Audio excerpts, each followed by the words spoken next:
The Buffalo Bills solidified the quarterback depth behind Josh Allen and cut Star Lotulelei. Ryan Bates has more interest, and we need to check in on the remaining needs today on Locked On Bills. You are Locked On Bills, your daily Buffalo Bills podcast. Part of the Locked On Podcast Network, your team every day.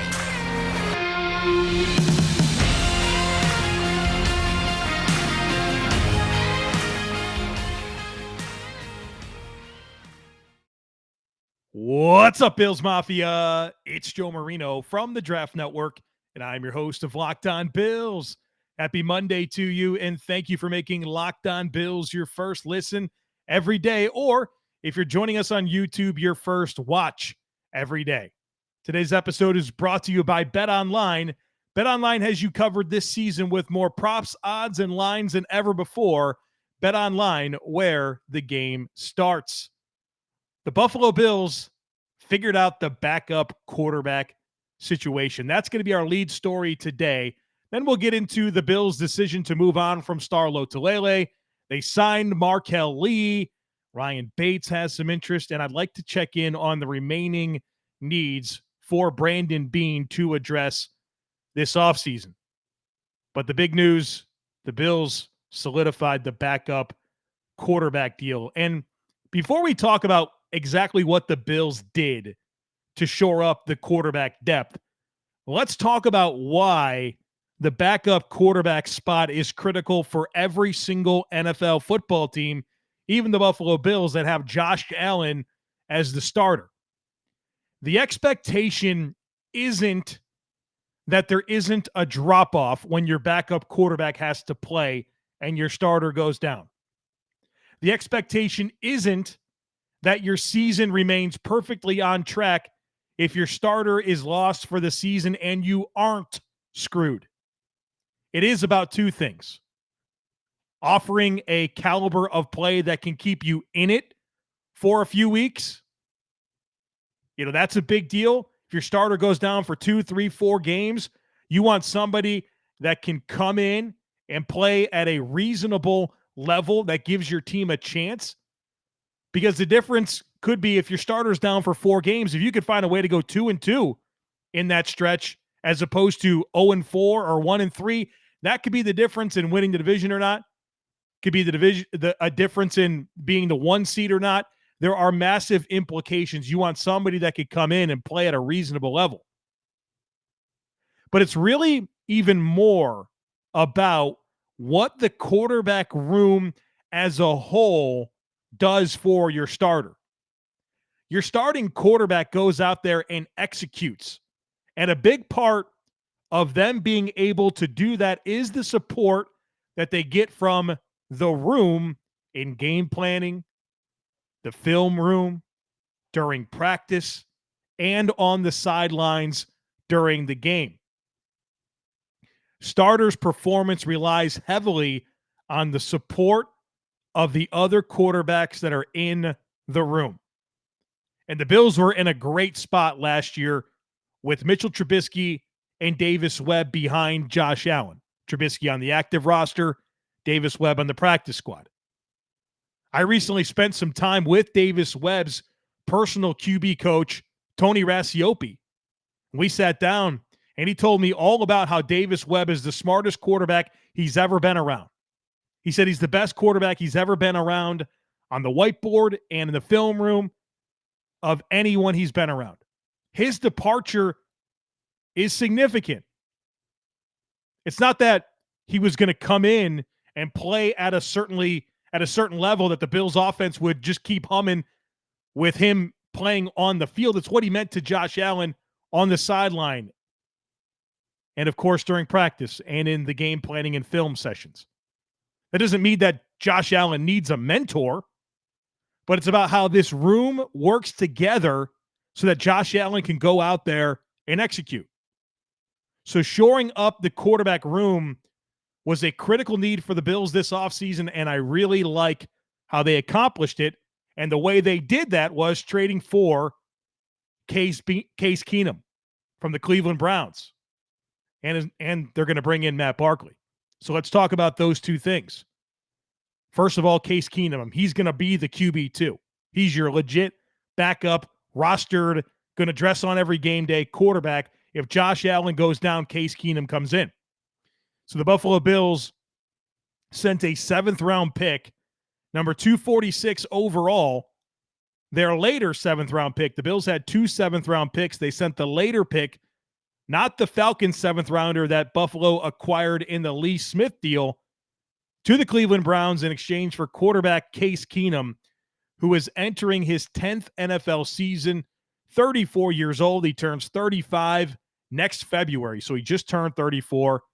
Was originally an undrafted free agent in 2012 out of Houston, and this guy was crazy productive in college, came from the air raid system, and he is still the FBS career leader in passing touchdowns, passing yards, and completions, in addition to touchdowns responsible for. He's literally the most productive quarterback in the history of college football. Began his career with the Texans, was there for a couple years, then he went to the Rams, Vikings, Broncos, Commanders, and Browns. 6'1", 215 pounds, has started 64 games in his NFL career and has a career passer rating of 85.4. Case Keenum's what you're looking for in a backup quarterback. He's experienced. He actually has 2 full seasons of starting experience in the league, and he's had some really positive flashes throughout his career. Back in 2014, his second season in the league was 2-0 as a starting quarterback for the Houston Texans, and I understand that wins aren't a quarterback stat. I fully understand that, but the fact that he was able to be the starting quarterback and Houston went 2-0, that matters, right? Because that's exactly what we're talking about. What can your team accomplish from a record standpoint with this guy in the lineup compared to your starter? Well, in 2014 with Houston, 2-0. He was 7-7 in 14 starts across 2015 and 2016 with the Rams.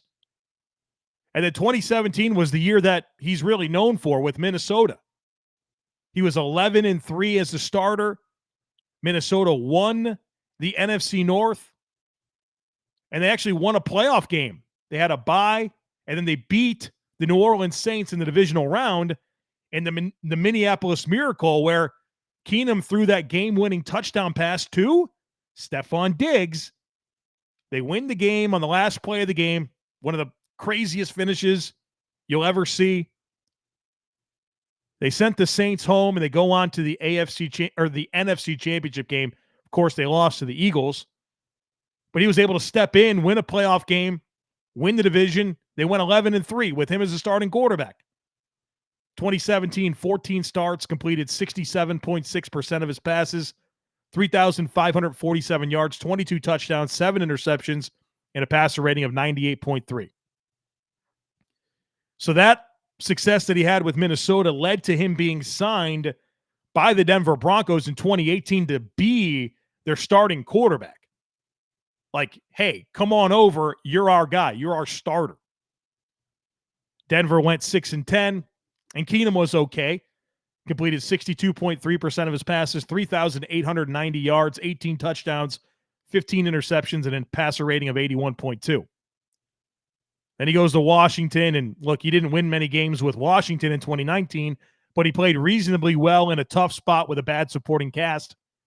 And he spent the last 2 seasons in Cleveland, and last year when he had to start for Cleveland in 2 games, the Browns won both of them. So this is exactly what you're looking for in a backup quarterback. He knows football. He's been in a lot of systems. He's familiar with Stephon Diggs. He can come in and be that stable QB2 behind Josh Allen. Now, one of the big questions with Case Keenum coming to Buffalo was the contract, which has already been restructured. He was owed $6.1 million in 2022, but none of that is guaranteed. He was always going to get cut by Cleveland. That's why they gave him away for a 7th-round pick.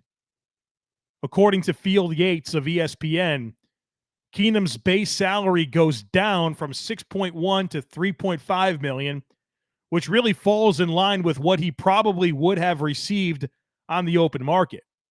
I think about Kyle Allen. He went and signed, I think, with the Texans for $2.5 million. So I think Keenum at 3.5 is a pretty good estimate of what he would have signed. And so this makes a lot of sense for all parties involved. So we'll wait for more details about the new contract, but those are my best guesses about what happened here. And I'm thrilled about it. Keenum is exactly what you are looking for in a backup quarterback.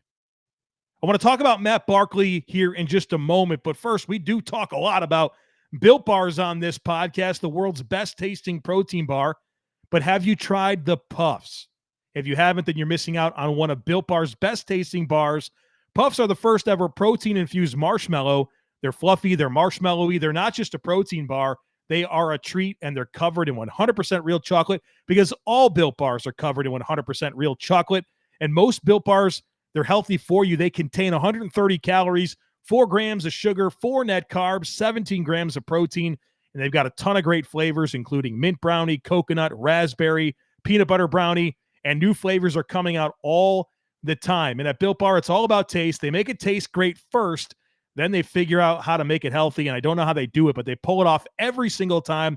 Got a deal for you. Go to Built.com, use our promo code LOCKED15, and you'll get 15% off your next order. Again, that's promo code LOCKED15 for 15% off at Built.com.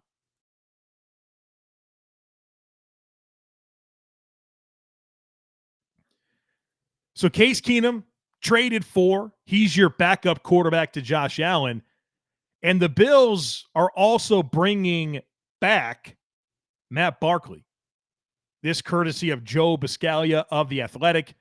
He's reporting that this deal should be finalized soon. If Joe B says it, I'll take that as gospel.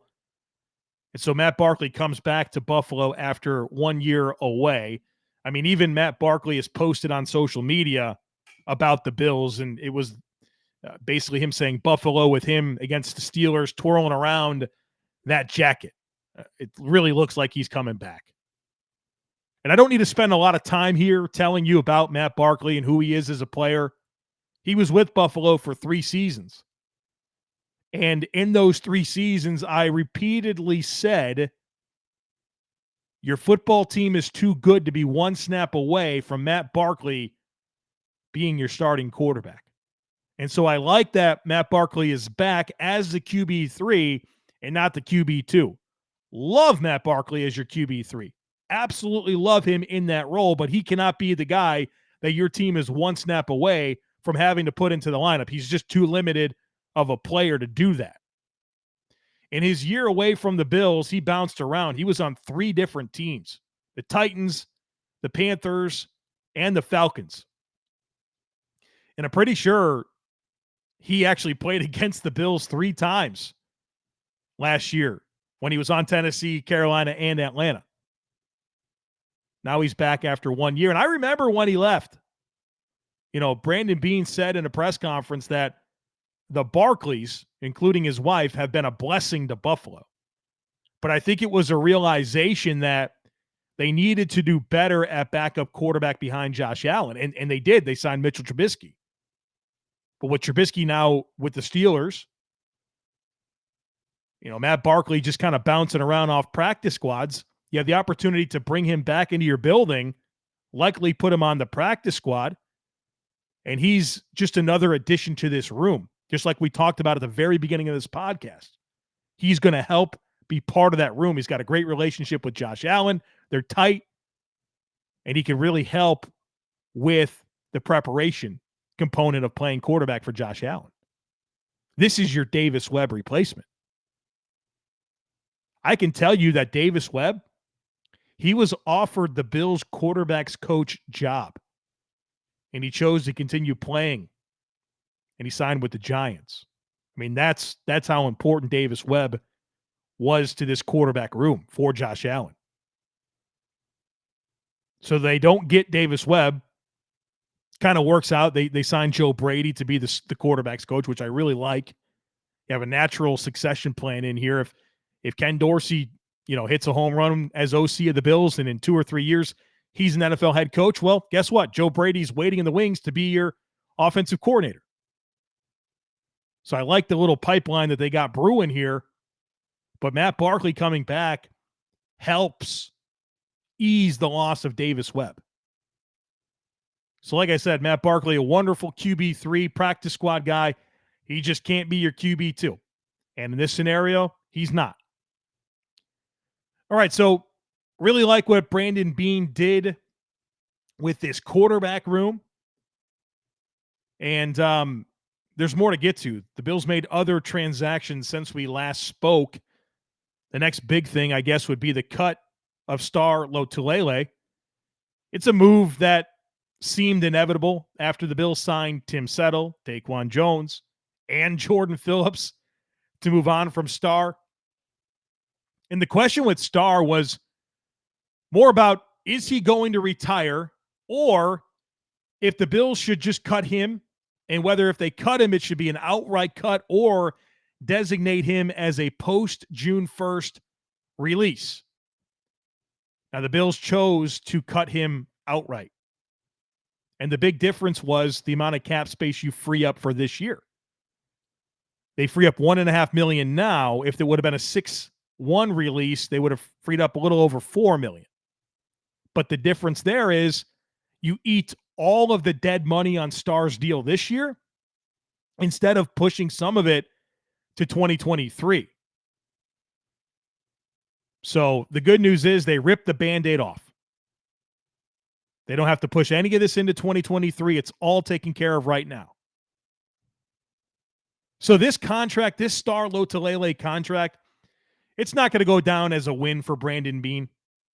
But there are some things that we should consider when reflecting on this contract and Star's tenure with the Buffalo Bills.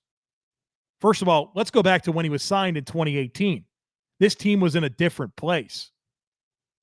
We will probably never be able to fully appreciate what Star meant early on in the McBean era in shifting the culture and connecting McDermott's message to the locker room. That's something that a 5-year, $50 million deal won't, we can't just look back on that right now and appreciate that, but I'm sure it mattered, right? A guy that had a long history with McDermott and Beane, knew exactly what to expect and helped connect that message to the locker room. And then by all accounts, the teammates loved him. Do you remember when he came back this past summer and you heard guys like Jordan Poyer, Matt Milano, Ed Oliver, all these guys talk about Star being back? They loved him. But here's what we also can't forget about this entire situation is that when Star opted out in 2020 for the COVID year, it froze his contract, which is not something you could have ever anticipated. The Bills were expecting him to cleanly come off the books after the 2021 season, but he opted out, and that froze his contract, and it threw off the expected timing. I mean, it is what it is. But that was a major shift that you could never have predicted that messed up kind of the ledger when it comes to Star as it relates to the overall construction of the roster. The Bills more than replaced him. And it's interesting because since he didn't retire, it appears that he wants to continue playing. So we'll see where he goes, what that contract is, and what type of impact he makes with his next team. It's that time of year again as college basketball's tournament is finally upon us. From the latest odds, contests, and player props, BetOnline.net is the number one source for all of your sports betting needs and info. BetOnline remains the best spot for all of your sports scores, podcasts, and news this season. And it's not just basketball. BetOnline is your continued source for all of your sports wagering information needs, including live betting and your favorite Vegas casino games. So head to the website today or use your mobile device to learn more about the trends and the action, because BetOnline, that's where the game starts.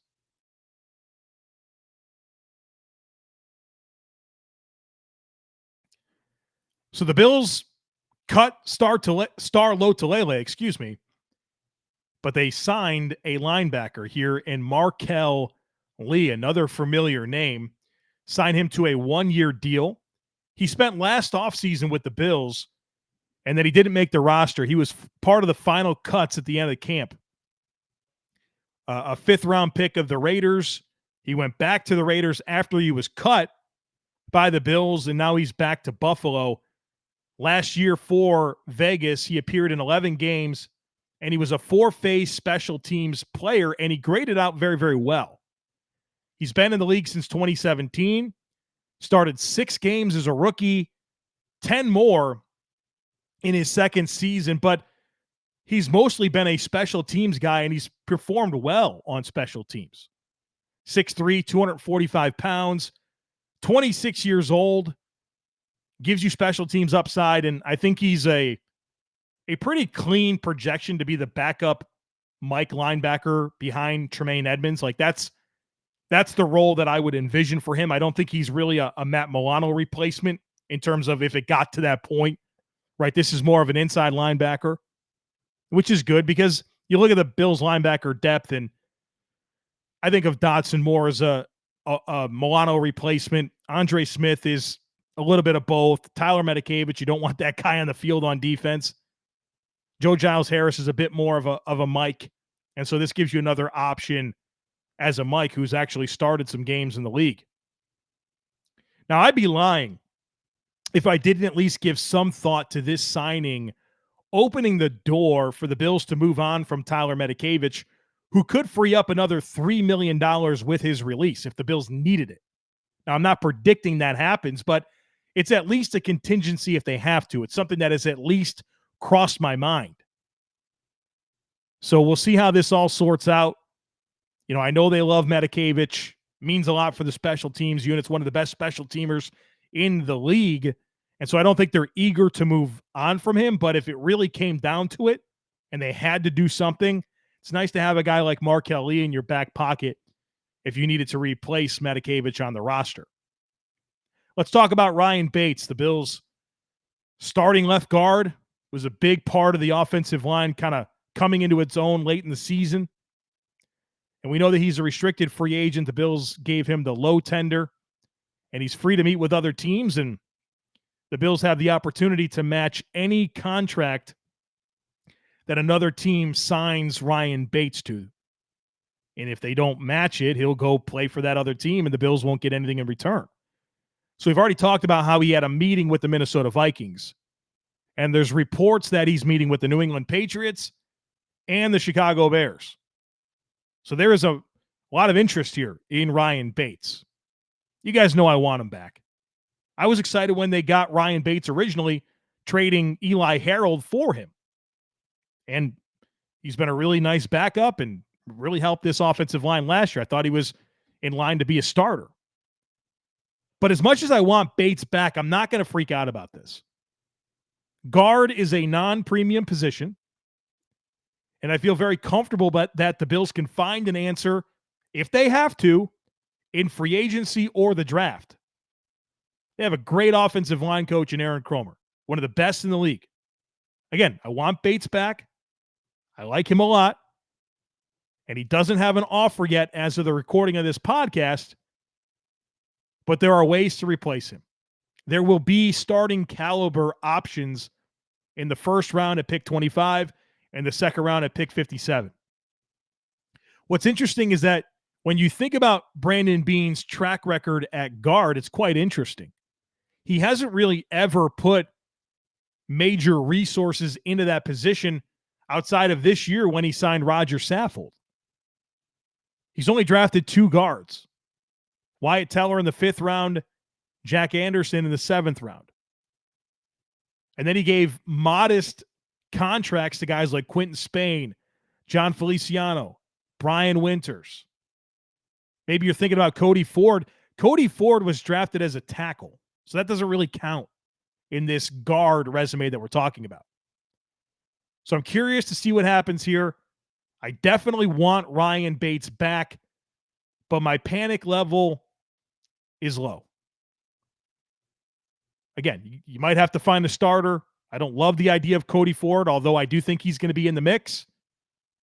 But there should be options both in the draft and in free agency should Ryan Bates go. But if I'm Brandon Beane, I'm signing Ryan Bates to a 2-year, $6 million deal, and I'm just not messing with any of this other stuff going on with the Vikings, Patriots, or the Bears.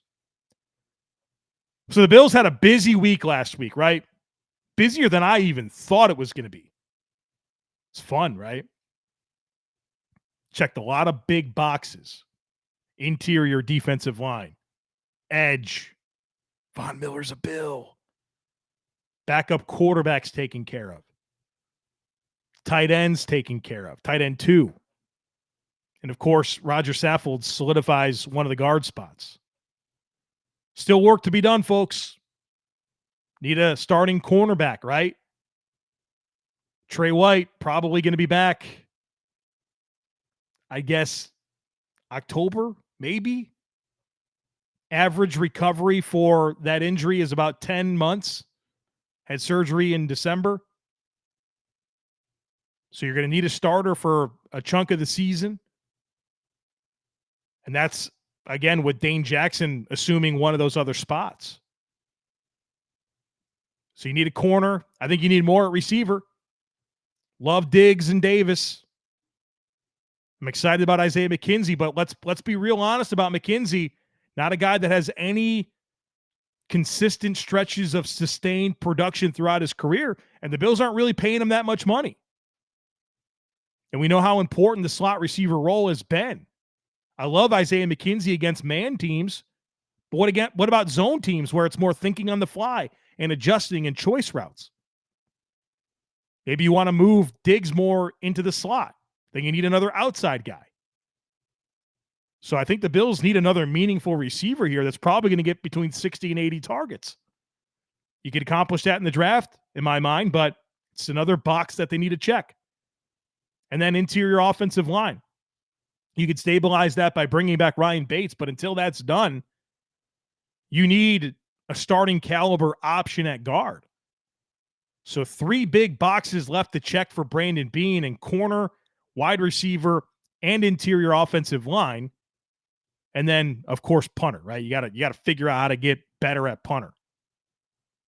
Now, I still think there's room for more depth at offensive line, right? You probably want somebody that can challenge Tommy Doyle at tackle to be the swing.